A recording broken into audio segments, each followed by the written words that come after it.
நாங்க இன்றைக்கு எஸ்சிக்யூ செய்யறத பத்தி கொஞ்சம் கதைப்போம் என்ன. ரைட், எஸ்சிக்யூ செய்யற நேரம் உங்களுக்கு எஸ்சிக்யூக்கு எவ்வளவு நேரம் தரப்படும்?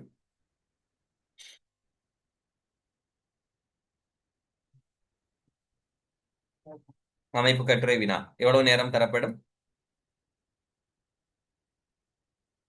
1 hour. ஸோ ஒரு கேள்விக்குரிய நேரம் 15 நிமிடம். 4 கேள்வி தான் இருக்கும்.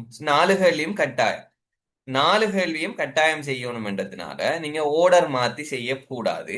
தரப்பட்ட பேப்பர்ல ஓர்டர்ல செஞ்சுட்டு போகணும். சரிதானே? ஸோ ஒரு நேரம் ஓர்டர் மாத்தி போகக்கூடாது. ரைட். ஸோ ஒரு கேள்விக்கு எத்தனை மார்க்ஸ் எஸ்சிக்யூல?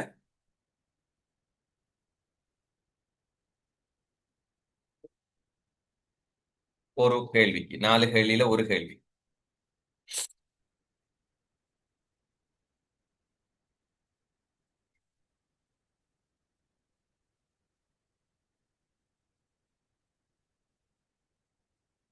5 மார்க்ஸ். ஸோ நார்மலா உங்களுக்கு போடப்படும் எத்தனை மார்க்ஸ்? 100 மார்க்ஸ். ஸோ 100 மார்க்ஸ் போட்டு கடைசியா 20ஆல பிரிப்பாங்க எல்லாத்தையும் கூட்டி போட்டு. ஸோ மொத்தமா ஒரு கேள்வி கிடைக்க போறது 5 மார்க்ஸ் தான். ஸோ 5 மார்க்ஸ் மீன்ஸ் 5 MCQ செய்யறதுக்கு சமன் ஒரு கேள்வி. ரைட். ஸோ மொத்தமா 20 மார்க்ஸ் உங்களுக்கு கிடைக்க போகுது. இப்ப இதுல உங்களுக்கு இருக்கிற பிரச்சனை, ஒவ்வொரு கேள்வியிலையும் எத்தனை பாட்டு இருக்கும்? 3 பாட்டு இருக்கும். ஸோ மொத்தமா நான் சொல்லுவேன் 12 கேள்வி. ஏன்னா ஒவ்வொரு கேள்வியும் ஒவ்வொரு யூனிட்ல இருந்து வரும் அநேகம். ரைட். So ABC. இப்ப முதலெல்லாம் பழைய காலத்துல எல்லாம் கேள்வி ஒரு ஓர்டர்ல வரல. ஆனா இப்ப கடைசியா வந்த 3-4 வருஷமான பேப்பர் எடுத்து பாத்தீங்கன்னா கேள்வி ஒரு ஓர்டர்ல வருது. என்ன ஓர்டர்ல வருது? ரிசீவ்க்கு கேள்வி. கேள்வியை பாத்தீங்களா? ஃபுல் பேப்பரை பாத்தீங்களா? ரிசோர்ஸ் மீன்ஸ் என்ன? என்ன ஓர்டர்? ரிசோர்ஸ் தான் unit order. Very good. So unit ஓர்டர்ல வருது. ஸோ முதலாங்கேள்வியில தான் அநேகமா முதலாங்கேள்வி இருக்கு. முந்தியெல்லாம் முதலாங்கேள்வி கேள்வி பின்னுக்கு இருக்கும், இடையில வரும், அப்படியெல்லாம் வந்தது. இப்ப அப்படி எடுக்காங்க இல்ல. இப்ப கடைசியா ஒரு 3-4 வருஷ பேப்பரை பாத்தீங்கன்னா ஓர்டர்ல தான் கேள்வி வரும். ஸோ முதலாம் பாடத்துல இருந்து அப்படியே ரிசோர்ஸ் புக்குக்குள்ளால ஒரு தரம் போய் வார மாதிரி இருக்கும் எஸ்சிக்யூ செஞ்சா. ரைட்.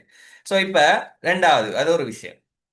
ஸோ இதுல நீங்க விட எழுதக்குள்ள விட எதுல எழுதுவீங்க? தரப்பட்ட பேப்பர்ல எழுதுவீங்க. உங்களுக்கு எக்ஸ்பீரியன்ஸ் இருக்கும், டேர்ம் டெஸ்ட் எல்லாம் செஞ்சிருக்கீங்க. இப்ப தரப்பட்ட பேப்பர்ல கோடு போட்டிருப்பான். ஸோ அந்த கோட்டுல எழுதும். தாராளமா போதுமான கோடு போடப்பட்டிருக்கும். கோட்டை விட அதிகமாக எழுத வேண்டிய உங்களுக்கு வராது அநேகமா.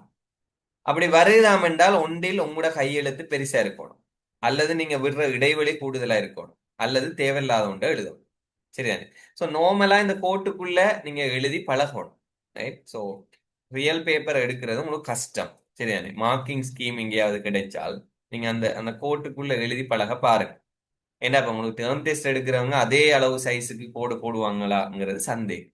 எங்கேயாவது மார்க்கிங் ஸ்கீம் கிடைக்குமாக இருந்தால் இந்த எஸ்சிக்கு பேப்பர் நீங்க கொடுத்துட்டு வார. ஸோ மற்ற பேப்பர்லாம் வீட்டை வரும், எஸ்சிக்கு பேப்பரை கொடுத்துட்டு வருவீங்க. ஸோ இந்த ரியல் பேப்பர் ஈவன் நான் செஞ்சிருக்கிற கோடு கூட சின்ன. ஸோ ரியல் பேப்பர் ஒன்று நீங்க எடுத்து மார்க்கிங் ஸ்கீம் போட்டிருக்கிறேன் நான் டெலிகிராம் குரூப்ல. ஸோ அதுல பாருங்க அந்த கோட்டோட சைஸ். ஸோ அந்த கோட்டுக்குள்ள நீங்க எழுதி பழகணும். ரைட். பிரிண்ட் ஒன்று எடுங்க, ஒரு எஸ்சிக்கு பேப்பரையாவது பிரிண்ட் எடுங்க, ரியல் பேப்பர் ஒன்று எடுத்து அதுல நீங்க அந்த கோட்டுக்குள்ள எழுதி பழகி பாருங்க. ரைட். ஸோ அந்த விடையை பார்த்தீங்கன்னா உங்களுக்கு எழுதுறது விளக்கு. ரைட். ஸோ நார்மலா கோடு தாண்டி போகக்கூடாது. ரைட். ஸோ அதே மாதிரி அதுக்கேற்ற மாதிரி நீங்க இடவையும் அளவு எழுத்துற அளவையும் மாற்றிக்கொள்ளணும். ரைட். ஸோ ஓவரா பெருசா எழுதினீங்கன்னா கோட்டை தாண்டி போயிடும், அல்லது நிறைய இடைவெளி விட்டு எழுதினீங்கன்னாலும் கோட்டை தாண்டி போயிடும். இங்க இருந்து எழுதுங்க, இந்த கோடு ஸ்டார்ட் பண்ற இடத்துல இருந்து எழுது.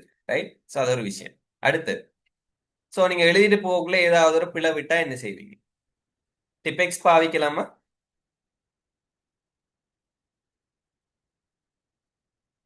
நோ. டிபெக்ஸை நீங்க எக்ஸாம்ல பாவிக்க கூடாது. ஸோ ஏதாவது பிழை விட்டா என்ன செய்யணும்? வெட்டும். ஸோ எப்படி வெட்டுற? ஸோ இதெல்லாம் ஏற்கனவே நிறைய பேர் சொல்லி இருப்பாங்க. பட் சில நேரம் சிலருக்கு தெரியாம இருக்கும். ஒரு விடைய நீங்க இப்படி ஒரு கோட்டால வெட்டணும். ஒரு கோட்டால வெட்டி போட்டு அதுக்கு கீழேயோ அல்லது பக்கத்துலயோ எங்கேயோ நீங்க அதை எழுதி கொள்ளுங்க, சரி கொள்ளுங்க. சில ஆள் இப்படி வெட்டுற. இப்படி வெட்ட பழகாதீங்க தயவு செய்து. சில ஆள் கலர் அடிச்சு வைக்கிற, இப்படி வெட்டிட்டு போகல அங்கால ஓட்ட விழுந்து மற்ற பக்கத்தால விழுங்க. ஸோ பின்னுக்கும் எழுதணும் நீங்க அது ஞாபகம் வச்சுக்கொள்ளுங்க. ஸோ இவிடத்தை பேனையால போட்டு கீறி வச்சீங்கன்னா பின்னால எழுதியெல்லாம் போயிடும். ரைட். ஸோ அதால இந்த எழுதுற வெட்டும் போது எப்போதும் ஒரு கோடால வெட்டுறதுக்கு ட்ரை பண்ணுங்க. மேக்சிமம் வெட்டுறது தவிர்த்துக் கொள்ளுங்க. ரைட். ஸோ விட எழுத முதலே யோசிச்சு போட்டு எழுதுங்க. சும்மா இந்த முன்னா நாள் எழுதினீங்கன்னா வெட்ட வேண்டி வரும். மூளையால எழுதுங்க. சரியான யோசிச்சு எழுதுங்க. ஸோ ஓர்டர்ல போங்க. இப்போ உதாரணமா வயிற்றுப்புற நரம்பு நான்களை கொண்ட விலங்குகளை உடைய இரண்டு கணங்களை பெயரிடுக. என்னென்ன விட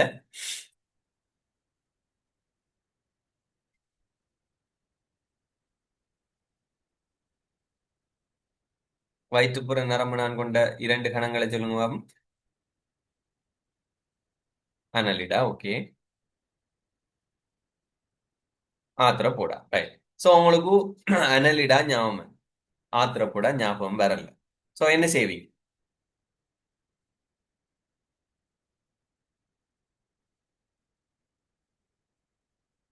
என்ன செய்வீங்க? ஸோ என்ன செய்யணும்? இந்த கேள்விக்கு முன்னுக்கு ஒரு கேள்வி அடையாளம் போட்டு வைக்கணும். எதால? பென்சிலால. ரைட். ஸோ பென்சிலால இவிடத்து ஒரு கேள்வி அடையாளத்தை அல்லது ஏதாவது ஒரு மார்க் ஒரு டொட்டோ என்னத்தையோ வச்சு போட்டு அந்த கேள்வியை விட்டு போட்டு அடுத்த கேள்விக்கு போயிடும். ரைட். ஸோ இந்த கேள்வியிலேயே யோசிச்சுக்கிட்டு நீங்க என்ன உங்களுக்கு ஒரு கேள்விக்கு கிடைக்க போற நிமிஷம் நேரம் எவ்வளவு? 15 நிமிடம். 15 நிமிடத்துக்குள்ள ஆன்சர் பண்ற மாதிரி தான் அந்த கேள்வி வடிவமைச்சிருப்பாங்க. எனவே இந்த கேள்விக்குள்ளேயே நின்று சுத்தி சுத்தி நிக்கலாது. ரைட்.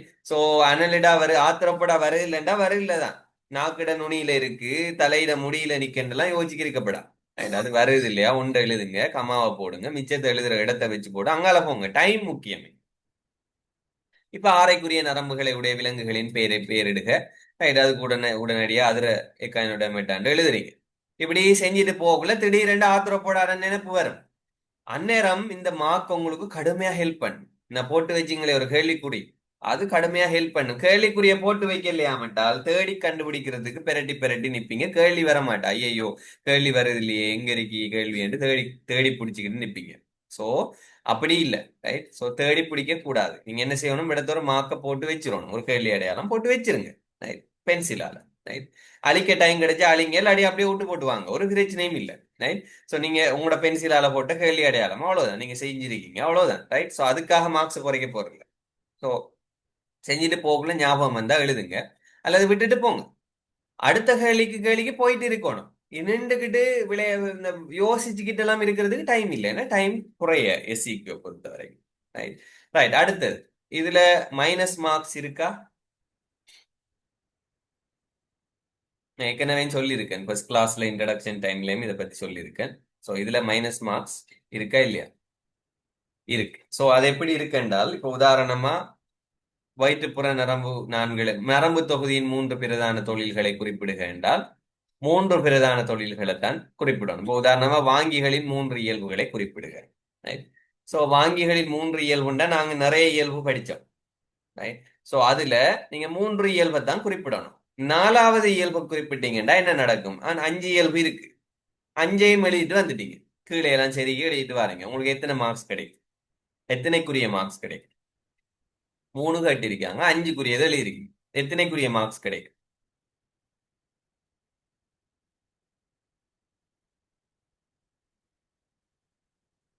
மூணுக்கு கிடைக்காது. ஒன்றுதான் மார்க்ஸ் கிடைக்கும். ஏன்? எக்ஸ்ட்ராவா எழுதின ரெண்டு மார்க்ஸுக்கு மைனஸ். சரி. எக்ஸ்ட்ராவா எழுதின ரெண்டு பாயிண்ட்ஸ் இருக்கே, அது சரியா வர எழுதியிருப்பீங்க நீங்க. ஆனா சரியா எழுதினாலும் அதுக்கு -1. நாலாவதுக்கு ஒரு -1, அஞ்சாவதுக்கு ஒரு -1. மொத்தம் சரி மூணு, கடைசியா எடுத்த ரெண்டுக்கு உரிய -2. சோ மூணுல இருந்து -2 போனால் ஒரு மார்க்ஸ் தான் கிடைக்கும். விளங்குதா சொல்ற? சோ படம் காட்டப்படா எஸ்சிக்யூ பேப்பர்ல மூணு கேட்டா மூணு தான் எழுதணும். ரைட். நாலு எழுதுறதோ அஞ்சாவது எழுதுறதோ வச்சுக்கொள்ள கூடாது. ரைட். இப்ப உதாரணமா அஞ்சு எழுதிருக்கீங்க. எஸ். தெரியாது, அதுக்காக தான் நான் சொல்லிட்டு இருக்கேன். ரைட். சோ நிறைய பேருக்கு இந்த விஷயம் தெரியா. அஞ்சு எழுதிட்டு இருக்கீங்க. முதலாவது சரி, சரியான விட.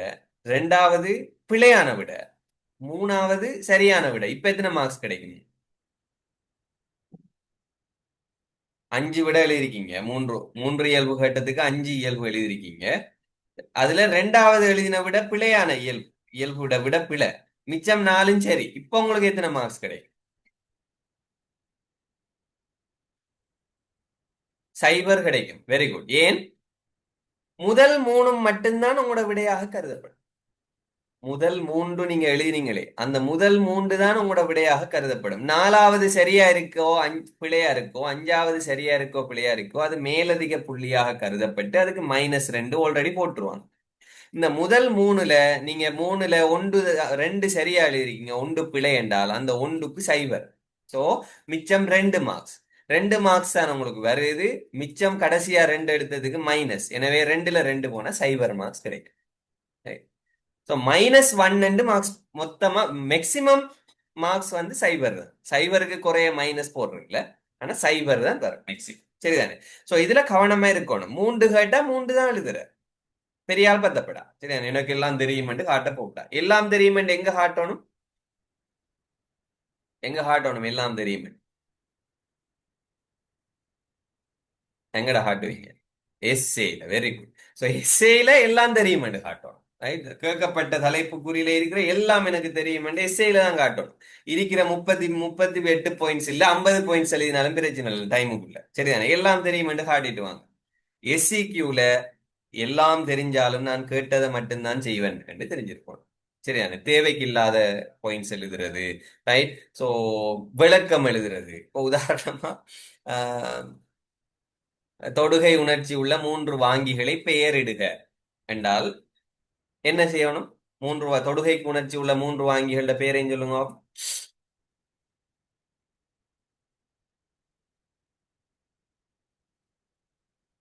பண்ண படிச்சோம். சொல்லுங்க பாப்போம். தொடுகைக்கு உணர்ச்சி உள்ள 3 வாங்கிகளும் யாரு யாரு?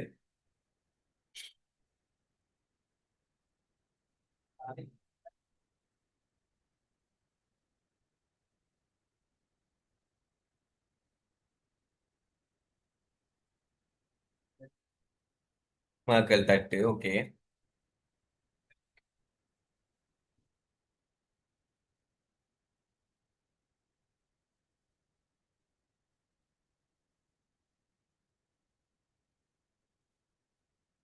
மிசுனரி சிறுதுணைக்கை. மற்றது?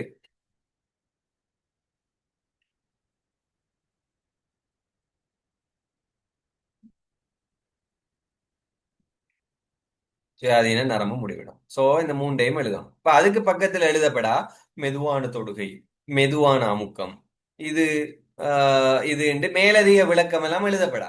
அதுலயும் மைனஸ் போகும் உங்களுக்கு தேவையில்லாம. சரியான? அது பிழையாவும் எடுப்பாங்க சில நேரம். சில நேரம் எக்ஸ்ட்ராவாக எழுதினீங்கன்னா அது பிழையா மாறும் உங்களுக்கு. ரைட்? ஸோ எஸ்சிக்யூல கேட்டதுக்கு மட்டும்தான் எழுதணும். இதுண்டா இன்னண்டு விளக்கம் உங்கள்ட்ட கேட்கல. சரிதானே? ஸோ விளக்கம் எழுதுறல்ல இவ்வளவு. ரைட்? ஸோ கேட்கிற கேள்விக்கு சரியான விட எழுதும். இப்ப ஒரு டவுட் வந்திருக்கு. இப்போ உதாரணமா ஆன்சர் தெரியல, ஞாபகம் வாரத்தை வச்சு எழுதினா அதுக்கு மைனஸ் ஆகுமா? ஸோ மார்க்ஸ் என்னத்துக்கு போடுற இது எல்லா இடத்தையும் காமன். ஸோ எஸ்ஏயா இருக்கட்டும் எஸ்சிக்யூவா இருக்கட்டும் மார்க்ஸ் என்னத்துக்கு கிடைக்கும் உங்களுக்கு? என்னதுக்கு கிடைக்கும்? நான் ஆல்ரெடி இந்த விஷயம் சொல்லி இருக்கணும். மார்க்ஸ் என்னத்துக்கு கிடைக்கும்?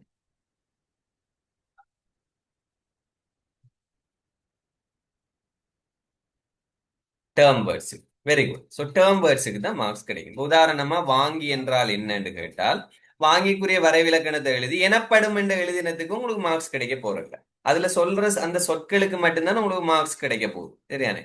தொடுகை உணர்ச்சி வாங்கிகளின் 3 இயல்புகளை குறிப்பிடுக என்று சொல்ற நேரம் உதாரணமா நீங்க சொல்றீங்க புலன் வாங்கிகள் அனைத்தும் நரம்பு தொகுதியுடன் இணைக்கப்பட்டிருக்கும். சரிதானே? சோ நரம்பு கலங்களுடன் இணைக்கப்பட்டிருக்கும். அதுல நரம்பு கலங்களுடன் என்கிற விஷயத்துக்கு தான் உங்களுக்கு மார்க்ஸ். அந்த டேர்ம் வேர்டுக்கு தான் மார்க்ஸ். இணைக்கப்பட்டிருக்கும், சேர்ந்திருக்கும், இணைந்திருக்கும். சோ இணைந்திருக்கும் என்று எழுதலாம், இணைக்கப்பட்டிருக்கும் என்று எழுதலாம், தொடுகையில் இருக்கும் என்று எழுதலாம். அந்த விஷயத்தை விட இங்க முக்கியம் அது என்னத்தோட இணைந்திருக்கும் என்று நீங்க சொல்றதுக்கு தான் மார்க்ஸ். சோ அப்ப அதுக்கு தான் உங்களுக்கு மார்க்ஸ் விழும்.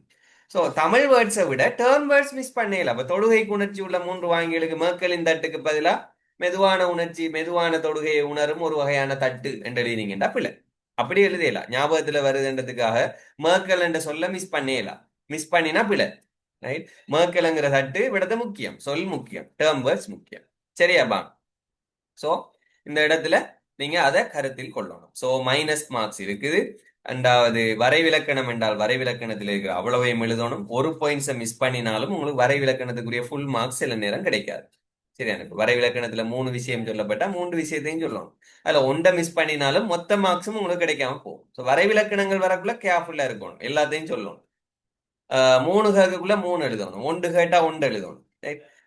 பிரதானமானவற்றை தருக என்று சொன்னால் மிக பிரதானமானதை எழுதணும். இப்ப சில ஓர்டர்ல இருக்கும், சில தொழில் இருக்கும். சரி, அந்த தொழில்கள்ல மேலுக்கு இருக்கிற 3 சில நேரம் எழுத வேண்டி வரும், கீழே இருக்கிற 3 எழுத கூடாம வரும். அப்படி அந்த முக்கியமான தொழில்கள் என்று கேட்கிற நேரம் அப்படி எங்கேயாவது இருக்குமான்னு பார்த்தா அப்படி ஒரு இடம், அப்படி ஒரு சான்ஸ் ஒன்று எனக்கு ஞாபகத்துக்கு வரல உடனே. அப்படி வரக்குள்ள நான் சொல்லுவேன். சரிதானே? ரைட். அதே மாதிரி இந்த எஸ்சிக்யூல முக்கியமா வர கேள்விகள் ஒன்று இந்த பேரிட்ட வரிப்படங்களுக்கு பேர் இருக்குது. ரைட். ஸோ அதனால உங்களோட ரிசோர்ஸ் புக்ல இருக்கிற எல்லா படத்திலையும் இருக்கிற பெயர்களை நீங்க தெரிஞ்சுக்கொள்ளணும். படங்கள்ல இருக்கிற பெயர்கள் என்னென்னதுக்கெல்லாம் பெயர் குறிச்சிருக்காங்களோ அந்த பெயர்களை எல்லாம் நீங்க தெரிஞ்சு வச்சுக்கொள்ளணும். ரிசோர்ஸ் புக்ல இருக்கிற படம் தான் அநேகமா வரும், வேற படங்கள் வர மாட்டா. ரைட். ஸோ அதையும் ஞாபகம் வச்சுக்கொள்ளணும். ரைட். இப்ப நீங்க அந்த டைமுக்குள்ள செஞ்சு முடிச்சிட்டு திருப்பி மிச்சமான டைம் இருந்தா நீங்க என்ன செய்யலாம், இந்த கேள்விக்குறியில உள்ளதை நீங்க கரெக்ட் பண்ணி கொள்ளலாம்.